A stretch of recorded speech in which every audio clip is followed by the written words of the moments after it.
head of cybersecurity, she let out a small, broken laugh. Sir, look at me. My last shower was from a public tap 3 days ago.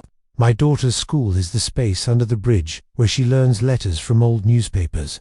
I don't even own shoes. Maxwell stood, walked to the fireplace, and rested his forearm against the mantel beneath Lydia's portrait. I don't need a woman in designer heels, he said quietly. I need the woman who just made $50 million sit back down in my account like it was pocket change. That woman is sitting right in front of me. He turned. Tomorrow, you and Elle will see the company doctor. After that, the salon, the boutique, whatever you need. Then you will walk into Max Group Tower wearing whatever makes you feel strong, and you will take the office on the 42nd floor that has been empty for 8 years, because no one has ever been good enough to fill it. Sandra's mouth opened, closed, opened again. I can't accept charity. This isn't charity, Maxwell said, voice firm but kind. This is justice catching up with you 10 years late. He crossed the room and crouched so they were eye level. Sandra, the world took everything from you in 1 week. Tonight, the world is going to start giving it back. Let it. A single tear slid down her dusty cheek. She didn't wipe it away. The next morning, the transformation began. By noon, Sandra's wild hair had been washed, trimmed, and twisted into an elegant low bun. Her skin glowed after the first real bath in years. She stood in front of a full-length mirror wearing a tailored navy suit that fit like it had been waiting for her all along. Elle, now in a pretty yellow dress and new white sandals, twirled in circles, laughing at the way the skirt flared. When they stepped out of the private elevator onto the executive floor, the entire corridor went still. Gasps, whispers, phones lowered. Sandra walked past them all without flinching, Elle's small hand in hers. Maxwell, a step behind. Andrew, the former head of cybersecurity, was waiting outside the corner office. He held out the access card with both hands and bowed slightly. Welcome home, ma'am. Inside the office, floor-to-ceiling windows looked over Lagos like a kingdom. On the desk sat a brand new laptop, matte black, military grade, and a gold nameplate already engraved. Sandra Adekoya, Chief Information Security Officer Max Group L, ran to the window and pressed her palms against the glass. Mummy, we're in the sky. Sandra touched the nameplate with trembling fingers. The metal was cool, real, permanent. Maxwell lingered at the door. First board meeting is at 2. After that, we're announcing the Lydia Foundation Scholarship, full tuition, housing, and mentorship for 200 girls in STEM every year. You'll co-chair it with me. Sandra turned, eyes shining. You're naming it after your wife. No, he said softly. I'm naming the future after the woman who reminded me it still exists. 6 months later, the headlines screamed across every newspaper in Nigeria, from under the bridge to the boardroom. How Sandra Adekoya saved Max Group and became its most powerful executive. Photos showed her in a crimson power suit, standing beside Maxwell at the launch of the Lydia Foundation. Elle, now chubby-cheeked and confident, cut the ribbon with oversized scissors while clutching a teddy bear almost as big as she was. Inside Max Group, the atmosphere had changed. Employees called her Auntie Sandy behind her back, with awe, not mockery. Hackers who once probed the company's defenses now found themselves locked out in seconds, with polite but terrifying messages in their own code. Nice try. 1 year later, a quiet evening in the garden of the Max Group mansion, now Sandra and LS home to Maxwell, found her on the swing where L usually played, staring at the stars. Penny for your thoughts, Chief. Sandra smiled, the first full, unguarded smile he had ever seen from her. I was thinking about the day you put me in your car. I kept waiting for the other shoe to drop, for someone to say it was all a dream, or a trick, or that I didn't deserve it. She turned to him. It never dropped. Maxwell sat beside her. After a long silence he spoke, voice low. I have one more thing to ask. He pulled a small velvet box from his pocket. Inside was a ring, a single flawless diamond set in white gold, simple, strong, unbreakable. I'm not asking because you saved my company, he said. I'm asking because you saved me, from bitterness, from emptiness, from forgetting how to hope feels. Sandra's breath caught. Marry me, Sandra, not as a billionaire and his employee, as Maxwell and Sandra, as two people who lost everything and found each other in the ruins. She stared at the ring, then at him, then at the mansion lights reflecting in his eyes. Elle's voice rang from the balcony above. Say yes, Mummy. I already said yes for you. They both laughed through sudden tears. Sandra slipped her hand into his. Yes, she whispered. 1,000 times yes. 2 years after that, a new portrait now hangs above the fireplace in the study, right beside Lydia holding baby. It shows Maxwell, Sandra, and Elle, on the day Sandra was promoted to Deputy Group Managing Director. You're ready, he said softly. You've always been, Sandra. You just forgot your own strength. Tears welled in Sandra's eyes, but she blinked rapidly, holding back the rising storm. You'll have a private office, he assured. Your daughter will attend the best school immediately. She stared at him, unsure if everything happening around her could possibly be real. The next morning, Ileliana walked through the bright future academy gates, uniform crisp and shining. Her hair was braided neatly, her small face clean, glowing with excitement and nervousness. Sandra stood beside her, barely holding back the tears threatening to spill freely. Mommy, Ileliana whispered as they passed the other children playing on the yard. Do you think they'll like me? She asked quietly, voice tinged with hope. Sandra knelt and brushed her daughter's cheek gently, smiling with all the warmth she could. They're going to love you, she said. Just be yourself. You're already amazing. Always. Meanwhile, inside Max Group headquarters, tension and unease filled every office and hallway that morning. Johnson and Benjamin, responsible for the cyber attic, had been captured and turned over to authorities. News spread like wildfire through tech, business circles, blogs, radio stations, and online forums. Headlines screamed everywhere. Homeless widow saves billionaire from 50 million cyber attack. Photos of Sandra holding the laptop in her tattered gown trended across every major platform. Some mocked her courage, while others were inspired. Regardless, everyone everywhere was talking about her. Later that week, Sandra stepped into her new office for the very first time.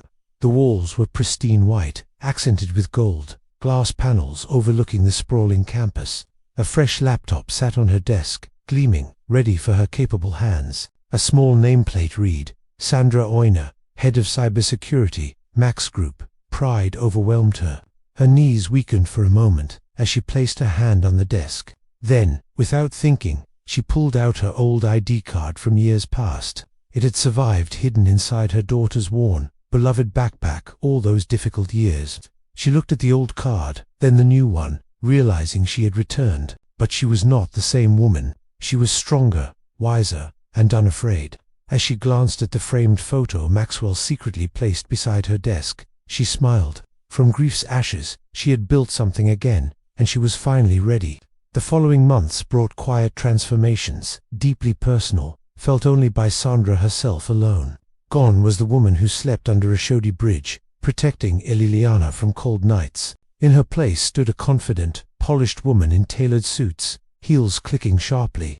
She commanded meetings, stopped security breaches, and mentored new female tech interns gracefully. Yet, even with her rising success, Sandra never forgot the streets she endured. Each morning before work, she knelt beside Ileliana, tying ribbons and kissing her gently. They shared breakfast together, sometimes in the grand hall, sometimes in their little garden.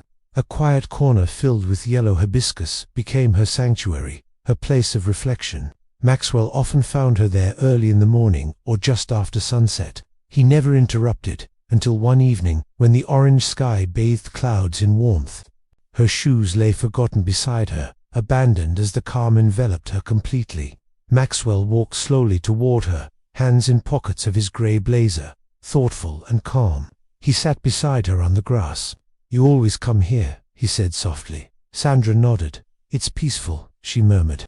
"I used to think peace meant wealth, but lately I believe peace exists in silence and unpretentious, honest moments," she added. He chuckled softly. "People who don't pretend. Moments like this teach us true peace." She smiled slightly, distant eyes reflecting memories of pain, survival, and hidden sorrow. "Do you ever feel guilty?" she asked quietly, voice trembling yet steady with honesty. He turned to her, curious. She explained, for surviving, for smiling, moving forward without them. Maxwell looked up at the sky. "Every day," he admitted, "but we honor them. We honor them by living better, fuller, kinder lives, not by dying inside silently." Sandra studied him for a long moment. "You speak like someone who truly understands grief." He met her gaze steadily. "I do. and I've learned to cherish life again." The breeze rustled leaves above, carrying a calm, soothing symphony of nature's quiet. Maxwell leaned back, hands supporting him. "You're not just healing, Sandra. You bring light here. My staff admire you. My foundation students adore you. Liliana is growing into brilliance." Sandra's eyes filled with tears. "She's the reason I never gave up, even helpless." Maxwell smiled softly. "That's because you are the hero in her eyes, always." There was a long, comfortable pause, filled with understanding and quiet mutual respect. Then he whispered, "I'm grateful every day that I had the fortune to meet you." Sandra's heart skipped a beat. She looked away, unsure, hesitant about returning his affection. She wasn't ready for love. Could she be brave enough to hope again? A month later was Maxwell's birthday. Sandra hesitated to make a big celebration. Liliana insisted, "Mummy, we must surprise him. He gave us back our lives. Please, Mummy, let's bake him a cake together." She begged with bright excitement. Sandra wasn't much of a baker, but she tried with care and attention. The cake came out lopsided, icing thick on one side, but made with love. They entered Maxwell's study, carrying the small cake lit with flickering, delicate candles. He stared at them as if they had brought him the entire world. "I haven't celebrated like this since Lydia died," he said, voice choked with emotion. Then he pulled both into a hug, arms encircling Sandra and little Liliana. That night, after Liliana's bedtime, Sandra and Maxwell stood on the balcony under stars. Below, Lagos sparkled endlessly, a city alive, awake, and shimmering in the night. Maxwell turned to her, voice low. "I never thought I'd feel again after Lydia, but you've reminded me of hope, love, and what I buried deep inside myself." Sandra's breath caught. "You make me want to hope, rebuild, and embrace life fully." He stepped closer. "Life, family, love. You've brought it all back to me." The wedding had shut down the entire Third Mainland Bridge for 4 hours. Helicopters stitched the sky with satellites. The Grand Lagos International Hall glittered like a jewel box. Roses flown in from Ecuador, champagne older than most of the guests. Yet every camera, every eye, every heartbeat in the hall belonged to one woman, Sandra. She walked down the aisle in a white French lace gown that cost more than most people's houses. But the real extravagance was the teenage girl holding her hand. Liliana, once a starving child in a torn pink dress, now tall, radiant, glowing coral silk, eyes bright with tears and triumph. The officiant asked, "Who gives this woman?" Liliana answered before anyone else could. "I do. She saved me first." Nigeria wept that night. Twitter crashed. Instagram froze. #I can solve it trended for 72 hours straight. But the loudest moments were never the ones that made the headlines. They happened in the quiet. One soft evening, years later, Liliana, now 20, home from university, stood in the doorway of the sunlit living room. "Mum, I passed. First-class honors," and she bit her lip, the same shy smile she'd worn at 6 years old. "I'm the overall best graduating student. They want me to give the valedictory speech." Sandra, cradling 18-month-old Juliana on her hip, let the tears fall without shame. Maxwell walked in, loosening his tie after a board meeting, dropped his briefcase, and crossed the room in 3 strides. He wrapped them all in his arms, his wife, his firstborn, his baby girl, and whispered against Sandra's hair, "You told her the sky wasn't the limit. Look, she believed you." A month later, under the same university arches where Sandra had once been, too ashamed to even apply for a job, Liliana stood at the podium. "My name is Liliana Ina Anderson," she began, voice clear as sunrise. 10 years ago I slept under a bridge with my mother. Tonight I stand here because she paused, eyes finding Sandra in the front row, because my mother taught me that where you sleep is never who you are. Who you are is what you refuse to let die inside you. The applause shook the rafters.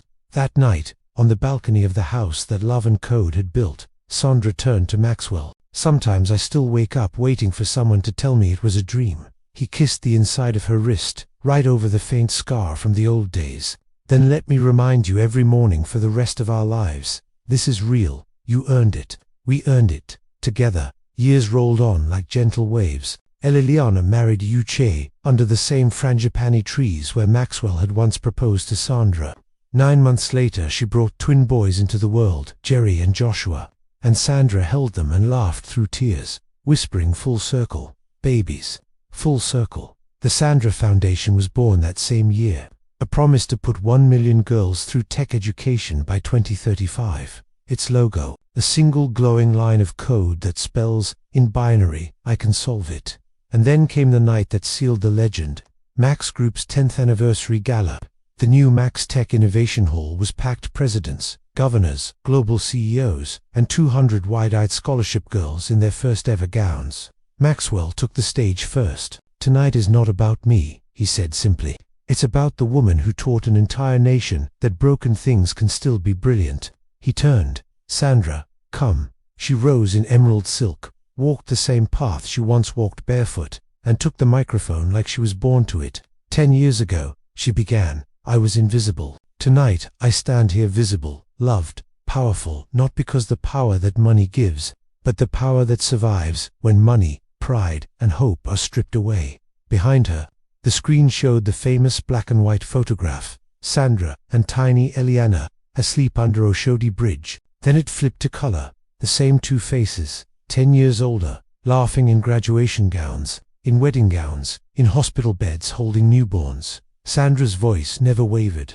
To every woman who has been told she is finished, to every mother rationing 1 piece of bread into 3 meals, to every little girl learning maths by lantern light, because NEPA has seized the bulb, I am you. And I am here to tell you, your story is not over. Your comeback only needs 4 words. She leaned into the microphone, eyes shining. The hall rose as one. Not polite applause, a roar, a revival, a revolution in tears, and standing ovation that lasted 7 full minutes. Later, on the rooftop garden, the family gathered under the stars. Liliana opened her laptop. Mom, Netflix just greenlit the series. 8 episodes. Title drops worldwide next month. Sandra blinked. The Sandra Anderson story. No, Liliana said softly. They changed it. She turned the screen. The new title glowed in simple white letters. I can solve it, the Sandra Anderson story. Sandra laughed until she cried, and Maxwell held her while the twins chased fireflies and Juliana slept on Liliana's shoulder. Somewhere far below, Lagos pulsed with 1 million lights. Sandra looked down at the city that once looked down on her. Then she looked up at the stars her daughter now reached for, and in the quiet, she whispered the words that had rewritten her destiny. The same words she teaches every scholarship girl, the same words carved into the foundation's wall in gold.